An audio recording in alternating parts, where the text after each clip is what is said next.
ကြောင်းနေကြပြီးနောက်မှာကမ္ဘာဖလားကိုပြန်လည်သိမ်းပိုက်နိုင်ခဲ့တဲ့စပိန်အသင်းအားလုံးပဲမင်္ဂလာပါမတ်စတော်မှန်မှာကြိုဆိုပါရဗျအာဂျင်တီးနားနဲ့စပိန်ရဲ့ပွဲစဉ်ကြောင့်ပြောရမယ်ဆိုလို့ရှိရင်စပိန်အသင်းကအာဂျင်တီးနားအသင်းကိုဒီပွဲစဉ်မှာကျွန်တော်တို့ဂိုးပေါက်တက်မဲ့မှု12ချိန်ထိရှိခဲ့တဲ့ shot on target 12ချိန်ထိရှိခဲ့တဲ့ကျွန်တော်အာဂျင်တီးနားကိုသမားမာတီနက်ကဒါအကောင်းဆုံးလက်စွမ်းပြကာကွယ်နိုင်ခြင်းမရှိဘူးဆိုလို့ရှိရင်ဒီပွဲစဉ်မိနစ်90အတွင်းမှာစပိန်ကလုံးဝအနိုင်တေချာခဲ့တယ်အဲ့လိုပြောလို့ရနောက်တော့စပိန်ကတွင်းကိုနှစ်ကိုရရှိခဲ့ပေမဲ့လည်းကျွန်တော်တို့လူချိုဘောဖြစ်တဲ့ကြောင့်မလို့ကျွန်တော်တို့ဂိုးဖြစ်ပြောင်းလဲအဂိုးဖြစ်သတ်မှတ်ပြီးခြင်းမရှိဘူးနောက်တစ်ခုကကျွန်တော်တို့ဒီတဲ့ထူးဆန်းတာတစ်ခုရှိတယ်အဲ့ဒါတော့လက်ရှိကမ္ဘာ့ဖလားချန်ပီယံအာဂျင်တီးနားအသင်းကစပိန်အသင်းကိုဂိုးပေါက်တက်မှတ်မှုတစ်ချိန်မှမရှိခဲ့ဘူးဒီပွဲစဉ်မှာရှော့ဝန်တာကက်0နဲ့ဒါပွဲပြီးသွားခဲ့တယ်ဒါကျွန်တော်တို့အာဂျင်တီးနားအသင်းကဒါရင်နာစရာအကောင်းဆုံးကိစ္စပြဒီဂိုးပေါက်တက်မှတ်မှုတစ်ချိန်တော့ကျွန်တော်တို့စပိန်ကိုမပြုလုပ်နိုင်ခဲ့ဘူး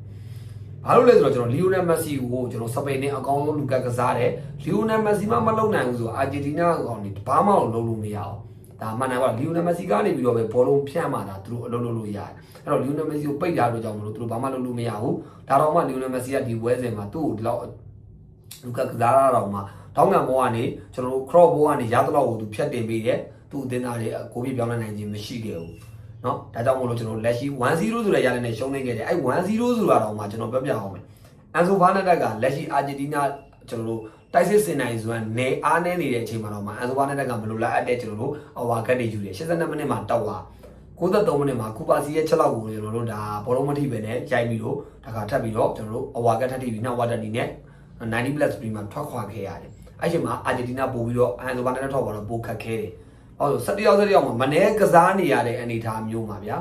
ဒါအဲ့လိုမျိုးဖြစ်သွားတဲ့ကြောင့်မို့လို့ဒါကျွန်တော်အချိန်မပထမပိုင်းမှာအာဂျင်တီးနားထိန်းကစားတဲ့အချိန်မဒုတိယပိုင်းအကြောင်းမှာတော့ Fine Torres ရဲ့ကျွန်တော်တွင်းကိုတကူကိုခွင့်ပြုခဲ့ရတယ်။နောက်စပိန်တိုက်စစ်မှုရဲ့ Fine Torres ရဲ့တွင်းကိုနဲ့ပဲလက်ရှိကျွန်တော်တို့စပိန်လေးချန်ပီယံဖြစ်သွားတာဒီတွင်းကိုတကူတဲ့နဲ့အဲ့ဒါကိုကျွန်တော်တို့